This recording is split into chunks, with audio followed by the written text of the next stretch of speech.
Hi, everybody, and welcome to Evolve Love.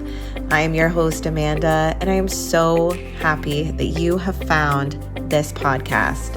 Are you looking for daily inspiration, motivation, and wisdom to help you begin your day feeling supported and uplifted with love? Well, you have come to the right place. This podcast is a space of encouragement where you can be held in your self-development because in order to evolve, you need love, and it begins here with you. Now, let's get into today's episode. Hi, everybody, and welcome to Evolve Love. I'm so glad that you're here. Wednesday is definitely one of my favorite days of the week here on Evolve Love because it's the day that our message is guided by an oracle card pull. And I always find these not only incredibly aligned, but just so beautiful, so supportive, and just like catapulting into whatever intention it was we set for the week, because for some reason it always expands the intention, and today is no different. So not only is it fun, but I feel like we really go deep in the Wednesday episodes, and I love that. It's like I said, it's probably one of my favorite days. So yes, Wednesday. And in today, I pulled our oracle card from the Sisterhood of the Seers deck, which is by Athena Law.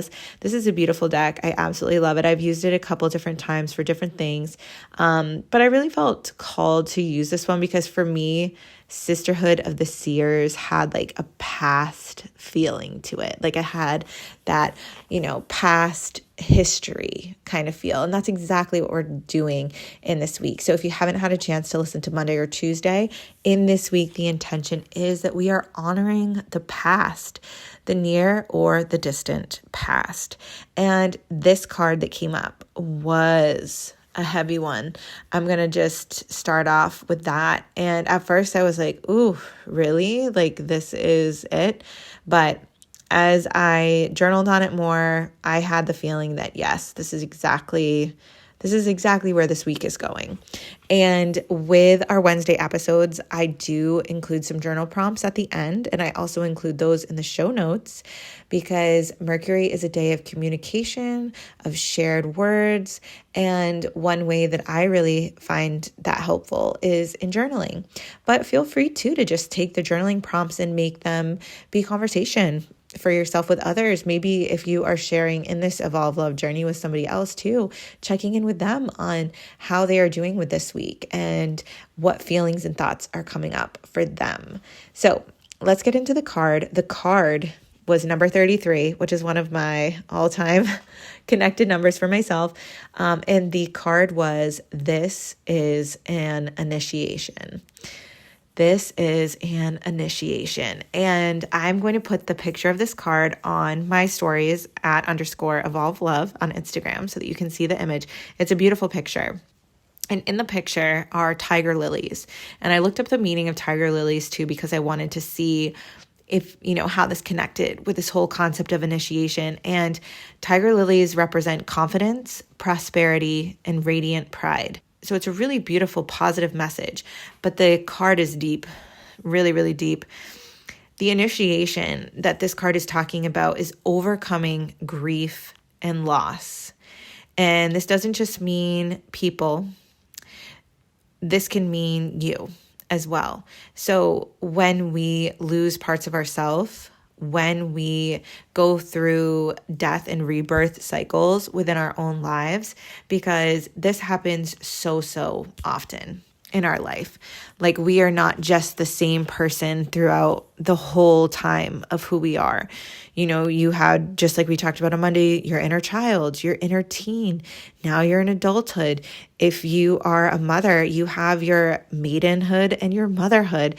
There's just really distinct places in our life where we are no longer the person that we were due to a circumstance. And sometimes it can be a really positive circumstance, and sometimes it can be a really sad one.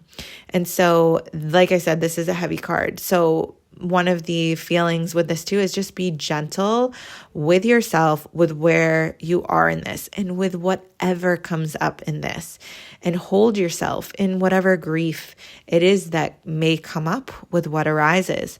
Because whether it is, like I said, you going through a death and rebirth cycle, whether it's people in your life, whether it's things that have been let go, just have compassion for yourself and for others when you're thinking on these items. And one of the biggest things that you can do in today too, like while thinking about this, is just make sure that you're nourishing yourself and taking care of yourself, because these can be heavy topics that come up. So usually I do the journal prompts at the very end, but I'm going to do them right now because I think it's going to help segue into a little bit more of the discussion on this. So the first journal prompt that we have today is, what are you currently grieving? What are you currently grieving? And then the second journal prompt, which is also the last journal prompt today, is, how can you honor that? How can you honor that? And I guess there's like a two-part to this. How can you release that? How can you release that? And with releasing too, I want to mention, like, you don't have to release it. You could hold it. You could keep it within, but how is it going to stay within you? Is it going to be something that sits sunken and heavy within you? Or is it going to be a light reminder of that time? Is it going to be something that gives you the warm fuzzies when you think of it? Because I think there's a difference between those two. Because would you really want to hold on to something that is sunken and heavy for you? Or would you want to just allow that to be released? So with that, it doesn't mean that with everything we're grieving that we got to let it go. Not at all. We can decide how we want to hold on to it, but just make sure that it is in the most nourishing way for yourself as you take care of yourself. So when you were talking about this, what was like the first thing that came up for yourself when we talked about what are you grieving? Because in honoring the past, we're looking back, and there might be a time in your life that you really miss. There might be elements of a time that you miss. There might be people that you miss. There might be things that you used to own that you don't anymore, that you miss. And what is coming up for you with that? So part of this concept of the initiation is that in order to step into the new being, we have to give reverence and honor to the old being.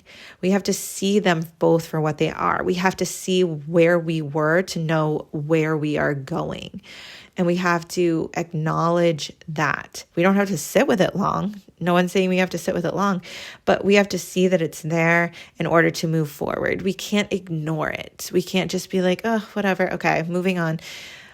And maybe we can to a degree, but just giving it the time and honor that it was for you, because it was a part of your life, whether it was weeks, days, an hour, just knowing that it was a part of you. And so giving it that time and space. What are you grieving?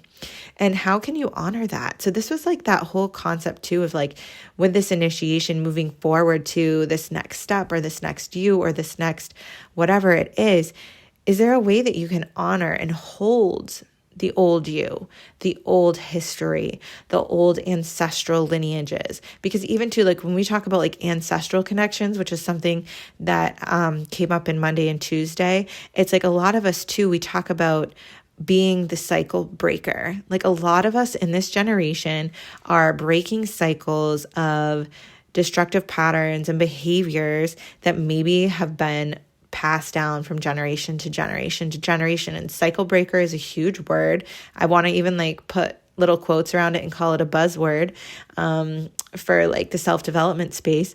So where are you breaking the cycle? And knowing too that it's like you can see the trajectory of that through the ancestry. And now, like, how do you release that? Whatever pattern or behavior it was, how can you let that go? And but also see it for what it is. And I think that's what the honoring is too, is seeing it for what it is. And knowing that you have the choice. So like, that's the beautiful thing about the cycle breaking too, is that like you have the choice to do things differently if you choose to. And because no one is telling you that you have to be a certain way, or maybe they are, but you know what? The biggest authority in this is you. Like, you can be the power. You can stand in your own and say what it is that you are going to be carrying forward. That is your choice. That is up to you. And this is the week where we're really just focusing on that.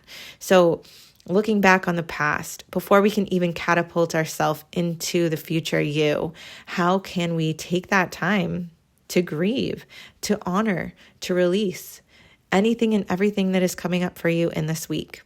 So yes, this is a heavier card. Yes, this is a heavier topic, but I just wanted to make sure that we're creating this space to do this as well, because it isn't always the present mindful work that I absolutely love and adore, but it is also to the tricky parts, the difficult parts. And sometimes those past memories too are just so beautiful and just create such a brightness in you. And isn't that something special too to hold on to and remember?